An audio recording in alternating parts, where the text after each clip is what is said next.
نوازی کا انداز ہے۔ اب آپ یہی جلوہ غریب نواز کی زندگی میں پھر دیکھیے کیسے انہوں نے اپنے نانا کی سنت پہ عمل کیا۔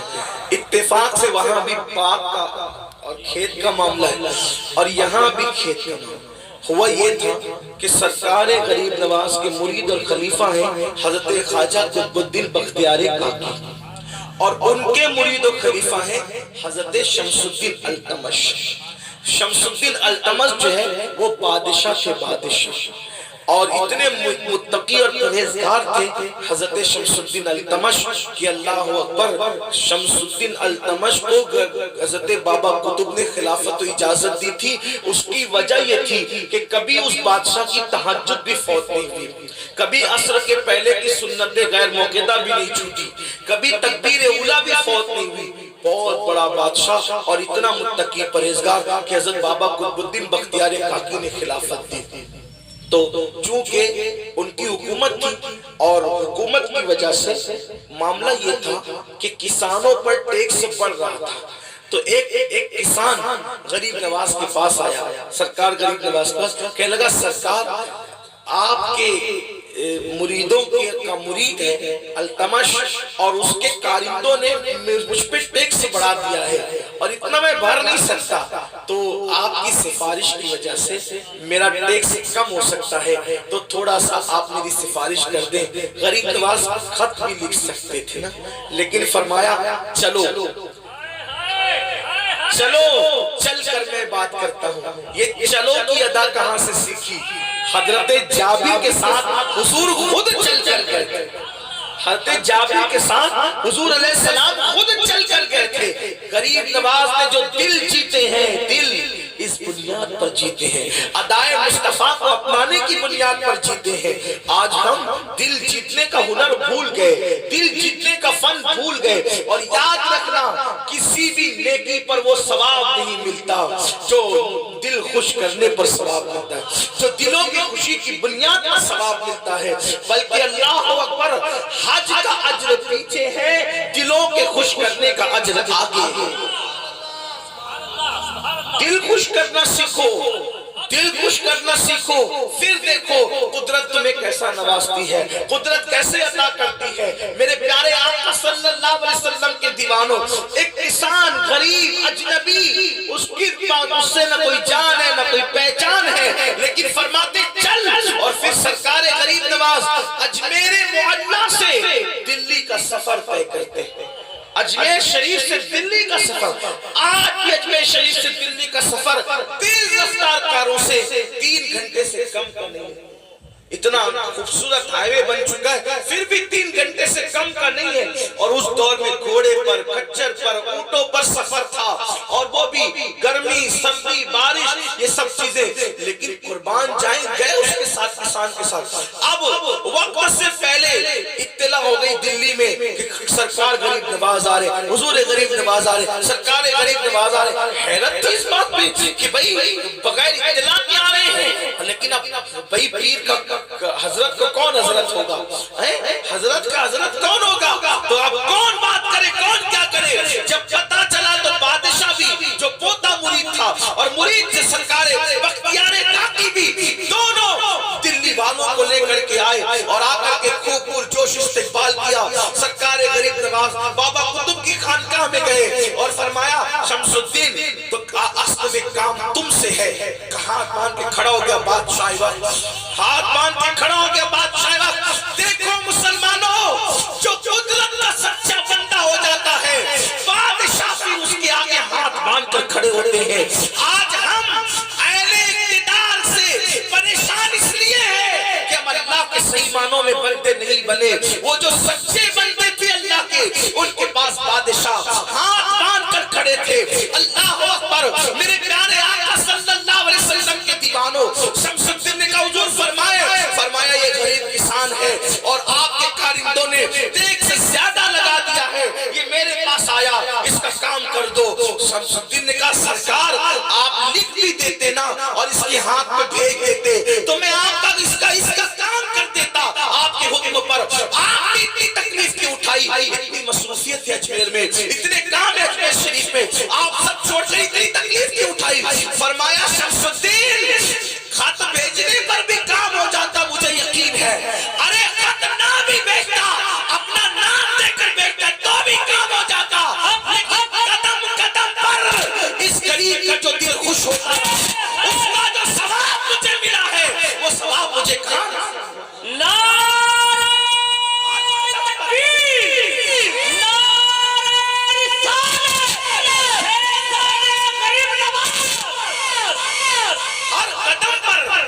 غریب نواز تو بچپن سے غریب نواز ہے. آپ کی عادت کریمہ تھی. سرکار غریب نواز کی عادت کہ بچے تھے، ننھے سے بچے تھے، اس وقت محلے میں غریبوں کے بچوں کو پکڑ پکڑ کے ڈھونڈ ڈھونڈ کے جمع کرتے تھے اور لا کر اپنے گھر میں بٹھاتے تھے اور امی سے کہتے تھے امی اچھا کھانا بناؤ، امی اچھا کھانا بناؤ. ان کی امی جان بی بی ماہ نور ام الورا سیدہ فاطمہ اچھا سا کھانا بناتی اور غریبوں کے بچوں کو آپ دسترخوان پہ بٹھا کے کھلاتے. جب غریب کھاتے تو غریب نواز ماں سے لپٹ جاتے اور لپٹ کر کہتے امی جب غریب کھانا کھاتا ہے اپنے دستر پر تو کتنا اچھا لگتا ہے، کتنا سکون لگتا ہے. یہ بچپنے میں جب ان کے دروازے پہ جاتا ہوں سوچتا ہوں بچپنے میں شان غریبی نوازی یہ تھی. آج کیا حال ہوگا؟ اللہ اکبر. میرے خواجہ کا فیضان کرم آج بھی جاری ہے. بہت لمبی گفتگو نہیں کرنا آپ سے، اور دو باتیں کر کے بات مکمل کرتا ہوں. دو باتیں. غریب نواز بعد وصال بھی غریب نوازی فرما رہے ہیں. آج بھی دو باتیں، آج بھی غریب نوازی فرما رہے ہیں. دو باتیں. کوئی جانے والا چاہیے، کوئی لینے والا چاہیے، عقیدت چاہیے. وہ اور لوگوں کے آئے مر گئے مل گئے مٹی میں یہ ہو گیا، ان کے عقیدے مٹی میں ملے ان کا ذکر ہی چھوڑیے. وہ تو پیدا بھی 1857 کے بعد ہے. ہمارے خواجہ زندہ ہے اور حدیث پاک ہے اللہ کا ولی زندہ ہے. حدیث پاک اللہ کے ولی کے پاس حیات ہے، زندگی. یہ اولیاء اللہ کا موقف ہے. بلکہ اتنا سمجھ لیں آپ ابھی سب کی بات سمجھ میں آئے گی. سارے مسلک کے لوگ اس بات پر متفق ہیں. کس پر متفق ہیں؟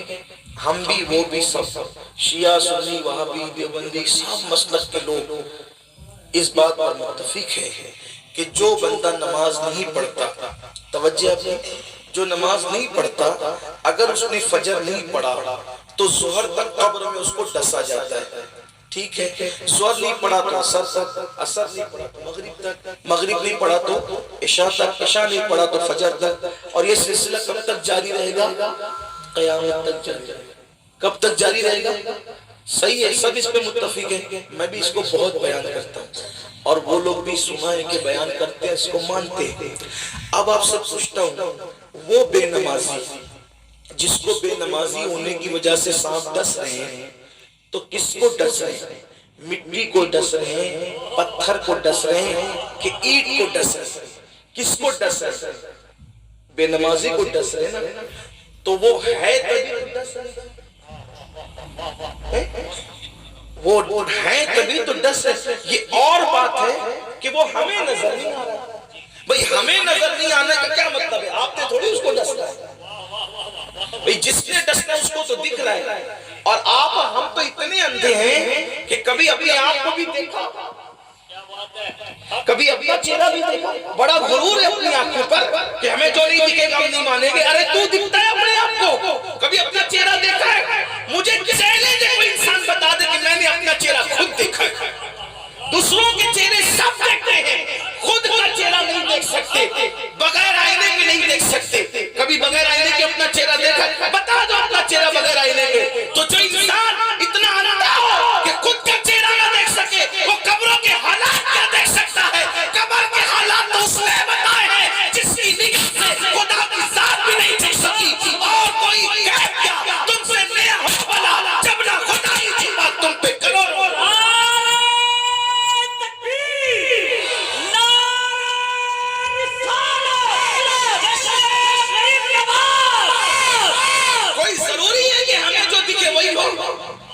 اپنے دیکھنے پہ اتنا غرور مت کرو. ہم تو اپنا چہرہ بھی نہیں، تو کہ انکار کر دو کہ ہمارا چہرہ ہی نہیں ہے.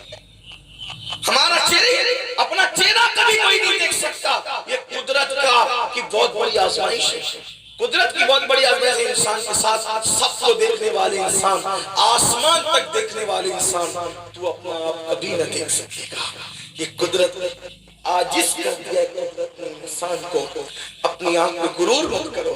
تو حدیث پاک ہے، سب مانتے ہیں. اب بتاؤ جب بے نمازی، اچھا پھر بے نمازی کو مردے پن میں ڈسا جا رہا ہے کہ زندہ کر کے ڈسا جا رہا ہے؟ اگر مردہ ہی ہو کر کے ڈسا جانا ہے تو پھر تو وہ نمازی بے نمازی کا فرق کیا رہنا ہے؟ ٹھیک ہے وہ کھاتا پیتا رہے، سو موج مستی کرتا رہے، اور مردہ ڈسا جائے گا تو اس کو تکلیف کیا ہوگا؟ مردے کو تکلیف کیا ہوگا؟ تو ڈستے وقت اس کو روح لوٹائی جاتی ہے، اس کو زندہ کیا جاتا ہے۔ زندہ ہونے کے بعد یہ عقیدہ ہے مسلمانوں کا، مومنوں کا، کہ عذاب صرف روح پر نہیں ہوتا اور عذاب صرف جسم پر بھی نہیں ہوتا، بلکہ روح اور جسم دونوں پر عذاب ہوتا ہے۔ یہ عقیدہ ہے مومنوں کا۔ تو اب بھئی روح ڈالی گئی ہے نا، تبھی تو عذاب ہو رہا ہے۔ مطلب روح ڈالی گئی تو زندہ ہوا کہ نہیں ہوا؟ ہوا نا زندہ۔ تو بے نمازی جب اپنی قبر میں زندہ ہے تو غریب نواز حضور کی اولاد کیوں زندہ نہیں ہے؟ یہ فتنہ تو تم لائے ہو زندہ مردہ کا، ورنہ وہاں تو ہر مومن زندہ ہے۔ اور اگر ہر مومن زندہ نہیں ہے، ہر مسلمان زندہ نہیں ہے، چلے دوسری بات پر آ جائیں۔ قبرستان جاتے ہیں تو کیا کہتے ہیں؟ مردوں سے بات کرتے ہیں۔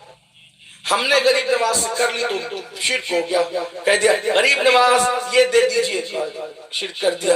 آپ بھی بات کر رہے ہیں مردے سے، کیا کر رہے ہیں؟ السلام علیکم یا اہل القبور، اے قبر والوں تمہیں سلام ہو، سلام کر دیا۔ یہ تو سر اب کلام بھی کر رہے ہو۔ کیا کلام کرتے ہو؟ انہیں تسلی دے رہے ہو، انہیں تسلی دے رہے ہو کہ السلام علیکم یا اہل القبور یغفر اللہ لنا ولکم، اللہ تمہیں بھی بخش دے اور ہمیں بھی بخش دے۔ یہ بات کر رہے ہو تمہیں بھی بخش دے، اسی پہ بس نہیں کیا۔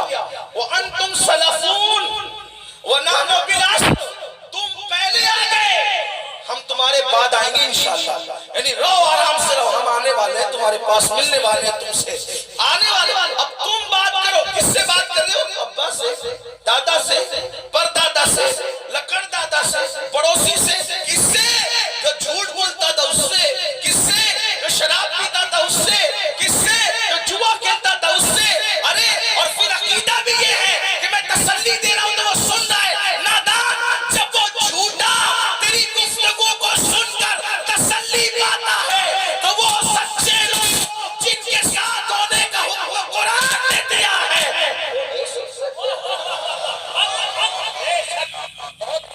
آپ کس طریقے کی بات کرتے ہیں؟ یہ امت میں فتنہ مت کرو، امت فتنے کی متحمل نہیں ہے۔ جب آپ کا ابا سن لیتے ہیں تو مر کے مٹی میں تو ابا بھی نہیں ملا ہے، جو شرابی تھا وہ بھی نہیں ملا ہے۔ تو جو اللہ کا ولی، وہ غریب نواز جس نے 70 سال تک جس نے کبھی نہ دن کو نہ کبھی رات کو بستر کو پیٹ نہیں لگایا۔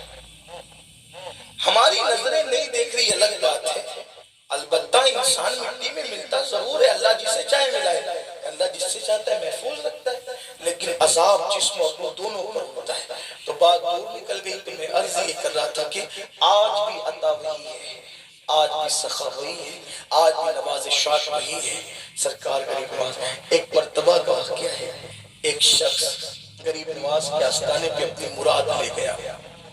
ویسے طبرانی کی روایت ہے، اللہ کے حبیب علیہ السلام نے فرمایا کہ خوبصورت چہرے والوں سے اپنی حاجتیں طلب کیا کرو، کیونکہ اللہ نے میری رحمت کا حصہ ان خوبصورت چہرے والوں کے دلوں کے اندر رکھا۔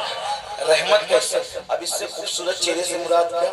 سفید چمڑی نہیں، کھڑی ناک نہیں، بڑھیا۔ خوبصورت کا مطلب یہ نہیں، خوبصورت کا مطلب یہ کہ جسے دیکھو تو خدا یاد آئے، یہ خوبصورت۔ اور وہ ولی کی پہچان ہے کہ جسے دیکھو تو اللہ یاد آئے۔ تو وہ لوگ حضور کہتے ہیں ان سے اپنی حاجتیں مانگو کہ اللہ نے میری رحمت ان کے اندر رکھی ہے۔ رحمت للعالمین کی رحمت دیکھنا ہے تو ولیوں کو دیکھو۔ تو ایک شخص اپنی حاجت لے کے گیا، اب وہ گیا تو اس نے سوچا کہ کرے تو کیا کرے، تو اس نے یہ کیا، بیٹھ کے تلاوت کرنے لگا، قرآن پڑھنے لگا۔ اب قرآن پڑھ رہا ہے، مانگ رہا ہے، ملتا ہی نہیں، قرآن پڑھ رہا ہے، مانگ رہا ہے، ملتا ہی نہیں۔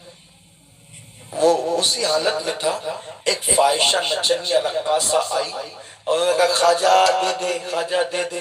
اسی وقت اس کی مراد اس کو آیا غصہ، اس نے کیا کیا، قرآن شریف بند کیا، آنکھ میں رکھا اور اپنے دونوں ہاتھ زور سے غریب نواز کی چوکھٹ پہ مارا، زور سے غریب نواز کی چوکھٹ پہ مارا اور کہا خواجہ آپ کی انصاف نہیں ہے، اتنے دن سے پڑا ہوں، مانگ رہا ہوں، دے دو دے دو دے دو، دیتے نہیں، اور وہ نچنیا رقاص آئی اور اس نے مانگا، آپ نے اس کو دے دیا.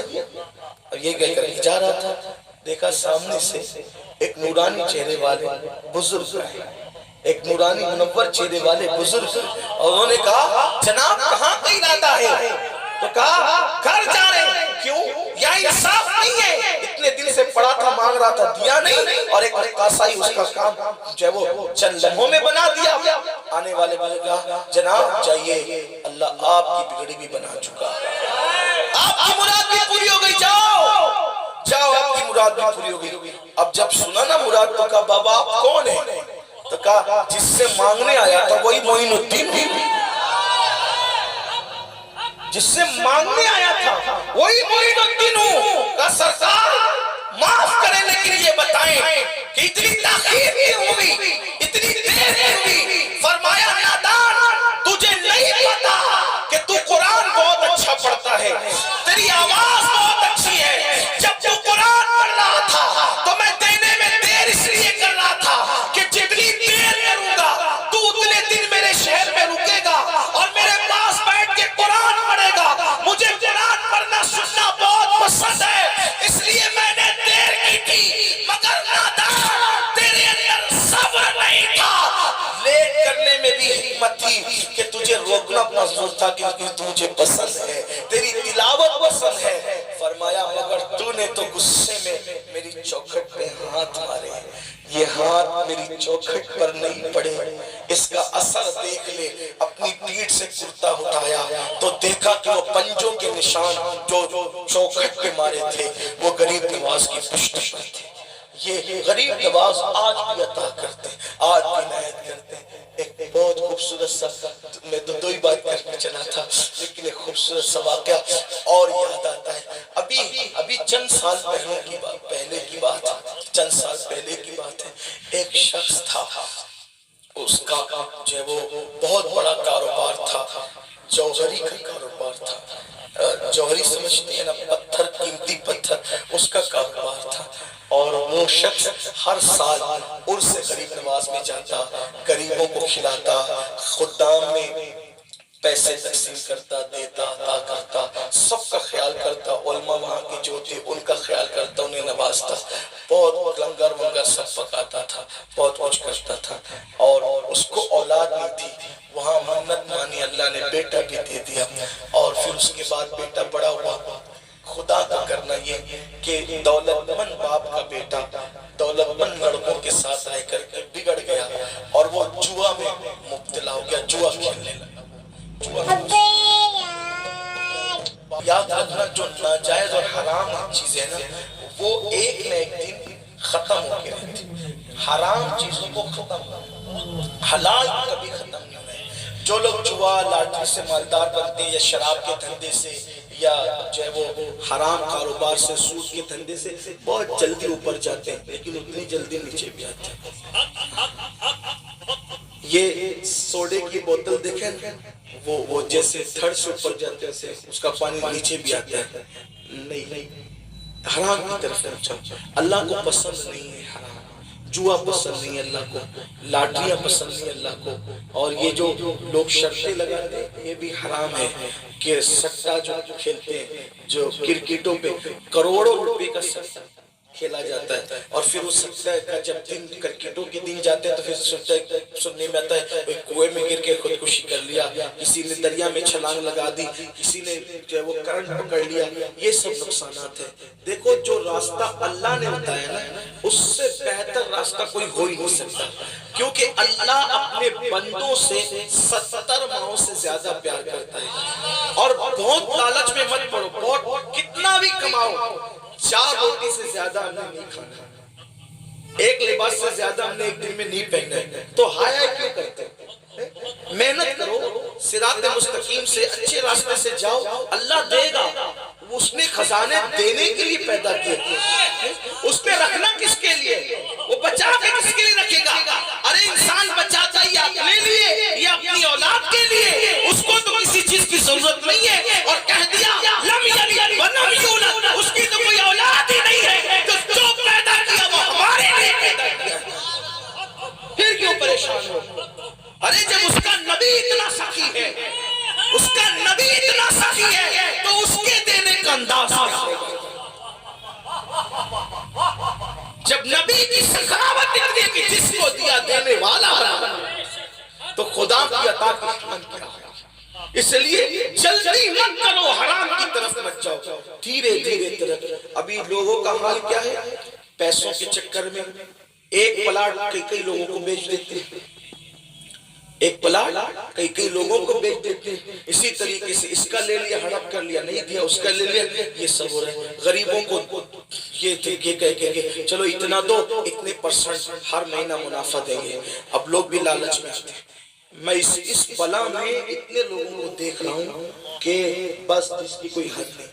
پہلے دوسرے مہینے میں 20-25% منافع دیا، پھر لوگ لالچ میں کہتے نہیں نہیں ابھی مت دیجیے، آپ بھی رکھیے، اس کو اور بڑھائیے، اور پھر سارا اٹھا کے لے کے بھاگ گیا۔ یہ حالت ہوتی ہے۔ اللہ کا فرمان ہے ہم حرام کو حلال کریں گے، حرام کو حلال کریں گے اور حلال میں برکت عطا۔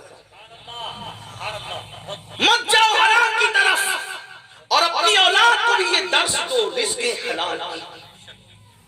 حلال حلال اپنا اثر دکھاتا ہے، حلال حلال ہے۔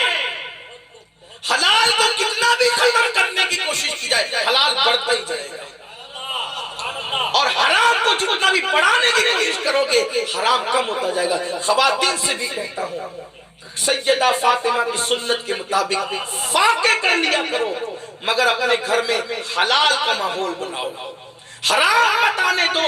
کل کی عورتیں اپنے شوہر سے کہتی تھی کہ واپس خالی ہاتھ آنا مگر حرام لے کر کے مت آنا، ہمیں بھوکا رہنا پسند ہے مگر حرام کھانا پسند نہیں ہے۔ اور آج کی عورتیں اپنے شوہر سے کہتی ہے چوری کر، ڈاکہ ڈال، کچھ بھی کر مگر ہمیں لا کر کے دے، ہماری مانگ پوری کر، تو تم بھی جہنم میں جاؤ گی، تمہارا شوہر بھی جہنم میں جائے گا، تمہارے بچے بھی جہنم میں جائیں گے۔ یہ دنیا چند دن کی ہے، یہ دنیا 2 روز کی ہے، اس کے بعد یہ دنیا ختم ہونے والی ہے۔ یہ چند روزہ دنیا کے لیے جو ہے اپنی آخرت تباہ مت کرو۔ کیا خیال ہے ان عورتوں کے بارے میں جنہیں روزانہ دودھ اور چندن سے نہلایا جاتا تھا، لیکن آج ان کی قبروں کے نشان بھی موجود نہیں ہے، مگر جس کے گھر میں ایک مہینے تک چولہا نہیں جلتا تھا، اس سیدہ فاطمہ کا نام آج بھی ہر جمعہ کو خطیب منبر پر ادب سے لیتا نظر آتا ہے۔ اور دنیا کو بتایا گیا عزت وہ نہیں ہے جو حرام کھانے میں ملتی ہے، عزت وہ ہے جو حلال کی بنیاد میں بھوکے رہنے میں قدرت عطا کرتی ہے۔ اس لیے جوا، شراب، سٹا یہ سب حرام ہے، اور اللہ نے جتنا مقدر میں لکھا ہے اتنا ہی ملنا ہے اس سے۔ اور یہ بھی کہہ دوں جتنا مقدر میں لکھا ہے اتنا ہی کھانا بھی ہے، اس سے زیادہ نہیں کھانا ہے۔ میں نے دیکھا دسترخوان لگا ہوتا ہے، بہت سارے لوگ کہتے ہیں میں یہ نہیں کھاؤں گا، کیوں؟ ڈاکٹر نے منع کیا۔ یہ نہیں کھاؤں گا کیوں؟ ارے ڈاکٹر کے کیا اوقات منع کرنے کی، قدرت نہیں چاہتی کہ تو کھائے،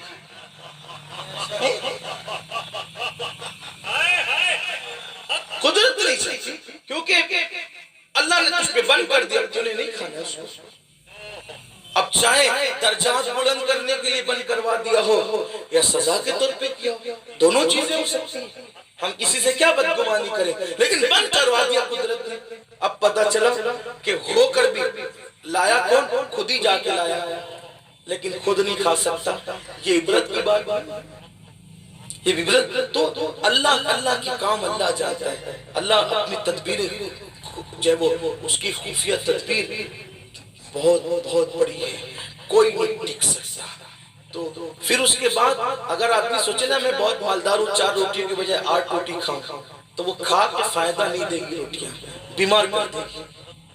آدمی زیادہ کھا لے ڈکارے لیتا رہے، زیادہ کھا لے بدہضمی ہو جائے، بیمار ہو جائے، یہ ہے۔ تو اپنی بھوک جتنی ہے اتنی نہ، 2-4 روٹیاں ہیں، ایک لباس ہے، کتنا کیا کرتے دے غریب نواز، پورے ہندوستان کو خیرات دینے والا میرا خواجہ، ایک ہی لباس پہ پوری زندگی گزار، ایک ہی۔ حالانکہ ہم یہ سب نہیں کر سکتے، لیکن ہمیں یہ اس سے تسلی ملتی ہے۔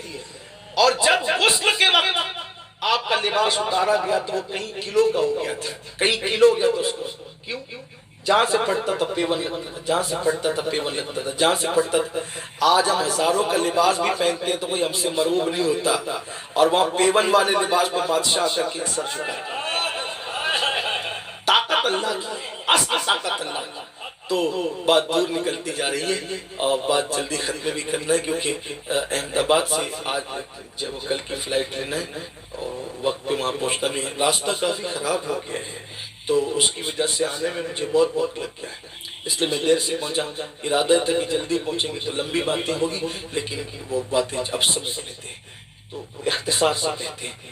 تو وہ بہت وہاں خرچہ کرتا تھا، غریبوں پر، مسکینوں پر، یتیموں پر۔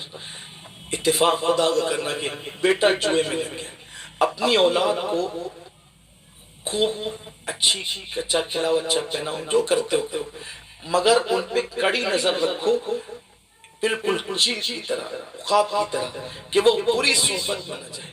بری صحبت بڑی خطرناک ہے، اور مالداروں کے لڑکے ہی نہیں، اب تو ہر طبقے کے لڑکے جو ہیں وہ صحبت کی وجہ سے بہت بگڑ رہے ہیں، اور کچھ لڑکے ایسے ہیں سماج میں جو دوستیاں ہی کرتے ہیں لوگوں کو بگاڑنے کے لیے۔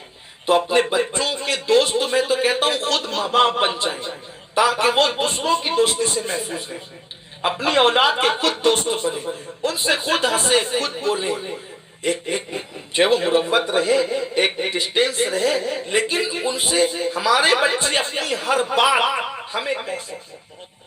ہمارا کیا حال ہے؟ میرا تو گھر میں اتنا رواب ہے کہ میرے بچے مجھے دیکھتے ہی چھپ جاتے ہیں۔ یہ نبوی اخلاق نہیں ہے۔ حضور کے گھر کے بچے حضور کے سینے پہ چڑھا کرتے ہیں۔ ہاں، تو یہ بھی محبت کا انداز ہونا چاہیے۔ حالت نماز میں حضور کے شہزادے ادھر سے نکل کے ادھر، ادھر سے نکل کے ادھر، یہ روایتیں ہیں آپ نے کربلا کے موقع پہ بار بار سنی ہے، میں اس کو کیا دہراؤں۔ تو اپنے گھروں میں محبت کا ماحول قائم کیجیے۔ آپ دوستی نہیں کریں گے، وہ باہر جا کے دوستی کریں گے اور بگڑیں گے، تو اپنے بچوں پہ نظر رکھیں، وہ آتا کب ہے، وہ جاتا کب ہے۔ جواری بنا دیا، باپ کا انتقال ہونا تھا، جوہری کی دکان پہ بیٹھا وہ، اور بیٹھنے کے بعد جوے کی عادت بڑی خطرناک ہے، لعنت دھیرے دھیرے سب بک گئے، حتیٰ کہ جوہری کی دکان بھی بک گئی، حتیٰ کہ گھر کے برتن بھی بک گئے۔ بوڑھی ماں کب تک روکتی سمجھاتی، روٹی پیٹتی رہتی، لیکن کیا کریں۔ ایک دن آیا کھانے کو بھی محتاج ہو گئے، ایک دن آیا کھانے کو بھی محتاج ہو گئے۔ غربت پر چکی، گھر بکنے کے قریب تک، گھر بھی بکنا تھا۔ ماں نے کہا بیٹا سب ختم ہو گیا جوئے کی وجہ سے، کچھ بچا نہیں میرے بیٹے، ایک کام کر۔ بہت عرصہ ہوا، حالات نے اجمیر شریف جانے نہیں دیا۔ غریب نواز کا عرس آ رہا ہے اور قافلے صبح اجمیر روانہ ہوں گے، بیٹے ہم اجمیر شریف جائیں گے۔ دنیا دار جوان بیٹے کا مال کیا ملے گا وہاں جا کے، پیسے ہے بھی نہیں، خرچے ہو جائیں گے۔ بیٹا میں نے کچھ محنت کر کے، مزدوری کر کے، تیری چوری چپ کے کچھ پیسے اکٹھا کیے ہیں، میں تو جاؤں گی، کیونکہ جب تیرے ابا حیات تھے ہم ہر سال جاتے تھے نا وہاں، اور وہاں پر کتنی خرچ کرتے تھے، لیکن جب سے تیرا دور آیا ہے سوائے دکھ کے میں نے کچھ نہیں دیکھا۔ بیٹا میرے پاس کچھ پیسے، ماما مجھے دے دو۔ نہیں بیٹا تمہیں بھی چلنا ہے غریب نواز کے یہاں اور وہاں حاضری دینا ہے۔ ایک بات یاد رکھیں کہ بہت سارے لوگ عرس کے موقع پہ بھیڑ کی وجہ سے شریک نہیں ہوتے، لیکن ولی کا فیضان تو ہمیشہ ملتا ہے، لیکن خاص عرس کے دن جو برکتیں نصیب ہوتی ہے پھر وہ سال بھر وہ رنگ نہیں ہوتا۔ اس کی وجہ یہ ہوتی ہے کہ عرس کے دن صرف وہ ولی ہی نہیں ہوتا بلکہ پھر وہاں سارے اولیاء ہوتے ہیں۔ اور یہ بات میں نہیں کہہ رہا ہوں اپنی مرضی سے، شاہ ولی اللہ محدث دہلوی نے لکھا ہے کہ میں نے دیکھا کہ ربیع الاخر کا مہینہ تھا اور اصحاب صفہ کے چبوترے پر مولا علی اور سارے ولی وہاں موجود تھے۔ تو میں نے پوچھا کہاں کا ارادہ ہے؟ تو مولا کائنات نے کہا تجھے معلوم نہیں، آج 11ویں ہے، 11ویں، ہم سب عبد القادر جیلانی کے عرس میں جا رہے ہیں۔ تو اور دنوں میں جاؤ گے تو صرف ولی ملتا ہے، عرس میں جاتے ہو تو علی بھی ملتے ہیں، سارے ولی ملتے ہیں۔